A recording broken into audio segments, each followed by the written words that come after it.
अक्सर हम कहते हैं उसने मेरी बात नहीं मानी, इसलिए मुझे गुस्सा आ गया। लेकिन क्या वाकई में यह पूरा सच है? क्या आपने कभी रुक कर इसका अवलोकन किया है कि मुझे वास्तव में गुस्सा क्यों आया? हम अक्सर बिना अपने मन को देखे अपने गुस्से का पूरा दोष परिस्थिति या किसी व्यक्ति विशेष पर डाल देते हैं। हम कहते हैं उसने ऐसा कहा इसलिए मुझे गुस्सा आ गया। उसने मेरी बात नहीं मानी इसलिए मैं क्रोधित हो गया। उसके शब्द ही कुछ ऐसे थे, उसका व्यवहार ही ऐसा था। लेकिन मैं कहता हूँ थोड़ा रुकिए, अवलोकन कीजिए, आत्मचिंतन कीजिए, अपने विवेक का प्रयोग कीजिए।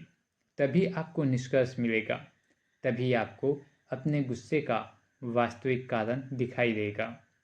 चलिए उसी बिंदु पर हम दोबारा चलते हैं जहां आपको गुस्सा आया था। आप कहते हैं उसने मेरी बात नहीं मानी इसलिए मुझे गुस्सा आया। अब जरा ध्यान से अपने मन को देखिए, क्या वास्तव में केवल इसलिए गुस्सा आया कि उसने आपकी बात नहीं मानी या इसके पीछे आपकी कोई अपेक्षा थी? आप चाहते थे कि सामने वाला आपकी बात माने, लेकिन आप चाहते ही क्यों थे कि वह आपकी बात माने? क्योंकि आपको लगता था मेरी बात सही है। अब थोड़ा और गहराई में जाइए। आप केवल यह नहीं चाहते थे कि सामने वाला आपकी बात सुने, कहीं ना कहीं आप यह भी चाहते थे कि वह आपके अनुकूल चले। अर्थात आप चाहते हैं कि व्यक्ति आपकी इच्छा के अनुसार व्यवहार करे और परिस्थिति आपके अनुकूल हो। और जब व्यक्ति या परिस्थिति आपके अनुकूल नहीं होती, तब आपके भीतर संघर्ष पैदा होता है और वही आंतरिक संघर्ष गुस्से के रूप में बाहर आ सकता है। इसका अर्थ यह नहीं है कि सामने वाला हमेशा सही है और आपकी कोई गलती नहीं है, और न ही इसका अर्थ यह है कि हर गुस्से के लिए केवल स्वयं को दोष देना चाहिए। बात इससे कहीं अधिक सूक्ष्म है, कहीं अधिक गहरा है। बात यह है कि घटना बाहर हुई, लेकिन उस घटना के प्रति मेरे भीतर क्या प्रतिक्रिया पैदा हुई, मुझे उसे देखना है। अब इसी बात को एक दूसरे पहलू से देखिए। आप चाहते हैं कि सामने वाला आपकी बात माने। आप चाहते हैं कि परिस्थिति आपके अनुकूल हो, लेकिन सामने वाला भी तो एक मनुष्य है। उसकी भी अपनी इच्छा है, उसकी भी अपनी धारणा है, उसकी भी अपनी अपेक्षाएं हैं। वह भी चाहता है कि आप उसकी बात समझें। वह भी चाहता है कि आप उसके अनुकूल चलें। अब प्रश्न यह है, आप चाहते हैं कि वह आपके अनुकूल चले और वह चाहता है कि आप उसके अनुकूल चलें। तो आखिर किसके अनुकूल चलना चाहिए? क्या हर बार वही व्यक्ति बदले जिसकी बात हम नहीं मान रहे हैं? क्या हर बार वही व्यक्ति बदले जिसकी बात हम नहीं मान रहे हैं? या फिर हर व्यक्ति अपनी इच्छा को ही अंतिम सत्य मानकर दूसरे से अपने अनुसार चलने की अपेक्षा करता रहे? विचार कीजिए। यही बहुत गहरा विषय है। हो सकता है जिस क्षण आप सोच रहे हो वह मेरी बात नहीं मान रहा इसलिए मुझे गुस्सा आ गया, उसी क्षण सामने वाला भी भीतर में यही सोच रहा हो, यह मेरी बात क्यों नहीं मान रहा, यह मेरे अनुसार क्यों नहीं चल रहा।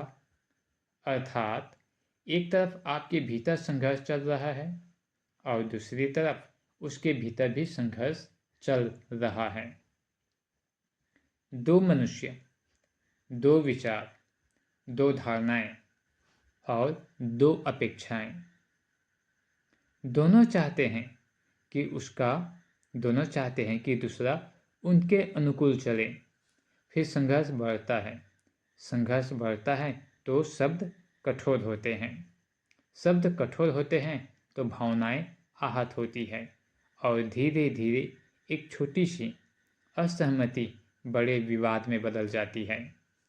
फिर रिश्तों में दूरी आने लगती है और कभी कभी वही अपेक्षा जो शुरुआत में बहुत छोटी दिखाई देती थी, आगे चलकर रिश्ते के टूटने का कारण बन जाती है। मैं यहाँ यह नहीं कह रहा कि गुस्सा कभी नहीं होना चाहिए। मैं यह भी नहीं कह रहा कि आपको हर परिस्थिति में दूसरे व्यक्ति के अनुकूल ही चलना चाहिए। और न ही मैं यह कह रहा हूँ कि अपनी बात कभी नहीं रखना चाहिए। मैं केवल इतना कह रहा हूँ, अपने भीतर उठने वाले गुस्से को समझिए।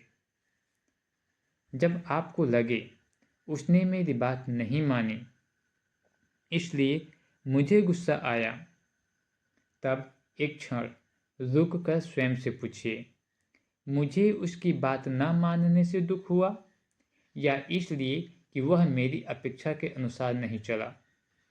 यह प्रश्न बहुत कुछ बदल सकता है, क्योंकि हो सकता है समस्या केवल सामने वाले व्यक्ति में न हो सकता है समस्या मेरी उस धारणा में हो। मेरी बात सही है, इसलिए सामने वाले को मेरी बात माननी चाहिए। और जब सामने वाला ऐसा नहीं करता, तब मेरे मन में एक संघर्ष पैदा होता है। यहीं से एक महत्वपूर्ण यात्रा शुरू होती है। ज्ञान की यात्रा, आत्मचिंतन की यात्रा, समझ की यात्रा, अवलोकन की यात्रा और अंततः स्वयं को समझने की आंतरिक यात्रा।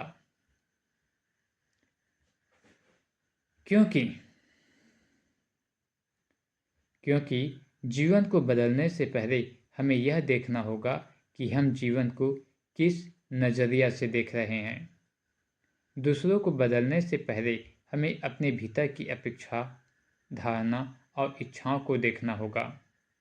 शायद तब हमें यह समझ आ जाए कि हर बार दुख का कारण सामने वाला व्यक्ति नहीं होता।